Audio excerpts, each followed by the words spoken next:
The next topic for discussion is teachers training in ESP. Through training, ESP teachers are provided with the necessary knowledge and tools to deal with their own students' specialization. So the process of training equips teachers to have the necessary knowledge and methods and ways to deal with their own student specialization. That is, that if the language teacher is teaching a student enrolled in engineering degree program or computer science degree program or business administration program, then the teachers should be fully equipped to deal with these particular specialization. Formal training programs were neglected till the time in mid-1970s when JRU started the formal training sessions, and it happened in the University of Chile, where the program started with 4 major areas. One is concerned with students' conceptual gaps. So basically, the students' conceptual gaps, the understanding of the concepts that they have, also the analysis of actual scientific texts, since they are to use the scientific texts. So the need was to analyze those scientific texts to see its relevancy, and material selection as well as organizing the program. So these were 4 areas that the initial formal training in ESP took into account. It was McDonough who tried to redefine the concept of ESP training with a broader scope. So according to him, the scope is wider and much more broader as compared to the very specific 4 components which were introduced in the University of Chile by EUA. According to McDonough, it's not only the classroom skills but also the teacher education that needs to be taken care of as far as teachers training in ESP is concerned. Then we have another model given by Giuseppina Cutters. She proposed the minimal teacher training for ESP, especially for ESP teachers in Turkey. And according to her, the priority should be given to the areas like basic information on ESP, procedures for the course design, criteria for evaluating course materials, criteria for selecting or establishing classroom procedures in that. She paid attention to time constraints and stuck to providing trainees with some usable core notions in ESP. So time constraints were also deliberated, and the emphasis was to provide trainees with usable core notions in ESP. The paradigms, the core components of ESP were considered as the prime factor for the training sessions. She suggested that her model as the basis for the ESP program. Now, looking at this model, it has what, to whom, and how. Under what must we teach, we need to collect information on the target environment. That it is the target environment that should enable the teachers to have the information that must be delivered. Then produce professional profile, the profile of a particular target situation, particular profession. Need to identify communication functions and notions. So all the beliefs of communication, the very purpose and how those purpose, the functions can be achieved, need to be identified. Also, identification of specific communication features. So first it's just the communication functions and then the specific communication features. The second says to whom. Under that, the collection of information on learning environment. Also the profile of learners here as opposing to the profile of profession or professional here. And the third is evaluation of resources. So in what we need to collect information of the target environment, and to whom requires the information on the learning environment. Then all these two, what must we teach and to whom, are going to form how. And how they are going to do that, that means setting the objectives and also the approaches to address what and whom. Dudley, Evans, and St. John prefer the term ESP practitioner instead of teacher and distinguish the following roles of ESP practitioners. So instead of calling ESP teachers who are there just to teach, the idea is to broaden their roles, and they should be called practitioners so that they can have the roles such as teachers, course designer, researchers, collaborator, as well as evaluator. Now, looking at the role as teacher, it is believed that the teacher adopts the position of the consultant. For example, if there's a course going on in terms of business communication, the teacher has the basic knowledge about the communication processes and practices. But here, instead of providing that, he or she takes a role of consultant and sits down with the learners to negotiate, to encourage students to determine or find out the features of communication practices themselves. Course designer involves selection of published material, adapting or writing. So he or she has to be a course designer where he or she is required to select appropriate material, adapt it, or sometimes write it. Another role is that of a researcher.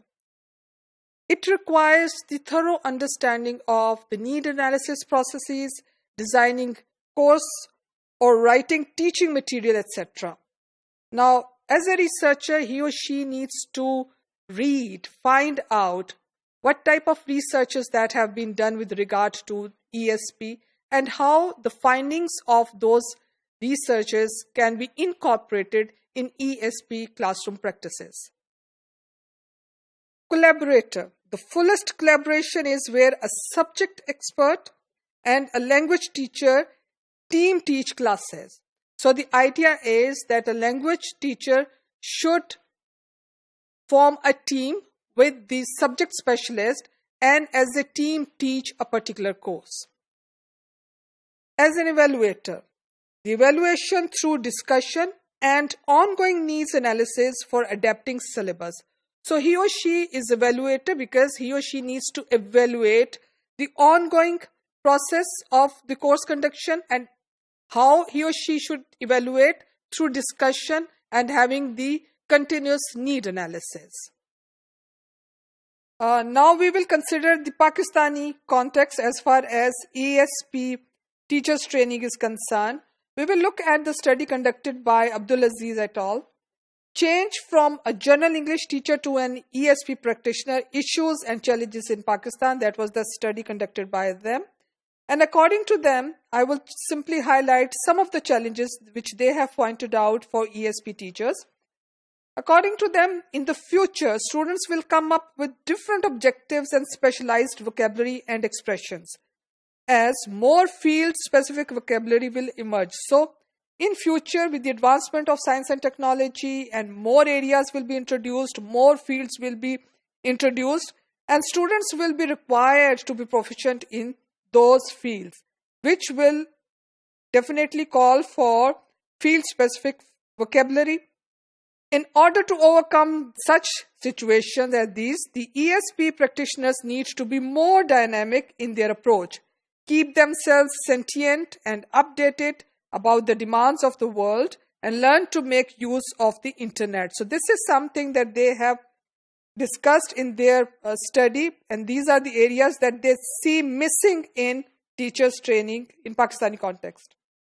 They also feel that more trained teachers are needed and teacher training institutions are required because the teacher training programs run by government offer a very limited or minute number of seats and cannot supply sufficient amount of trained English language teachers.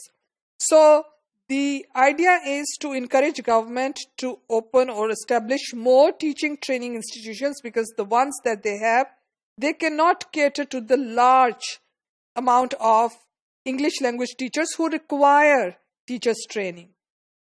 Team teaching of subject content teacher and language teacher is a new concept, and therefore issues might emerge regarding this new notion of their working in collaboration for course designing and implementation. So this is a new area where collaboration is required, and teaching of a subject is a new concept. It requires specific training for its successful implementation. Some ESP practitioners are not aware of the fact that they are teaching ESP. So they are good at teaching of English for general purposes, and they confuse ESP as the same. So they have no training with regard to the objectives and the need analysis and the outcomes of ESP programs and courses. ESP practitioners should be good researchers. So the importance of research has been highlighted, and it's been seen that nowadays the researches done are focused more towards achieving fame and not learning. So they are not closer to the ground realities of the Pakistani learners, and the idea is just to get fame. Now these are some of the challenges that have been highlighted by Abdul Aziz in his recent study that has been conducted in order to see the ESP practitioners' issues and challenges in Pakistan. Another study was conducted by Shamim in 2006, and according to her, the quality of visiting faculty that are hired to teach this course is definitely comes under scrutiny, to a sense that they are there just for the purpose of teaching, and they have little ownership with regard to designing specific activities and specific courses. This, she says, that English was taught by teachers who lacked the necessary capacity, skills, and motivation for using innovative methodologies or assessment practices. So visiting faculty, according to her, if you engage them, they are there just for the teaching purposes, and they lack this specifically with regard to creating or generating motivation or designing activities, as well as the assessment practices. Now, according to Abdullah, lack of ESP teachers training in Pakistan is due to the absence of ESP culture in our country. So if we really want to have successful training sessions, we really need to establish a proper ESP culture. Only then number of people that we would engage with regard to teaching of them and designing and assessment procedure, only then they will be able to get any benefits from the teachers' training.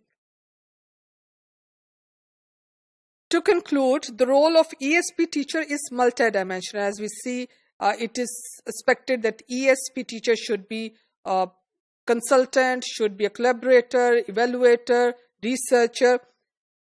And professional ESP teachers training should equip teachers, teach academic skills, definitely, and also design courses according to students' professional needs, their target language situation.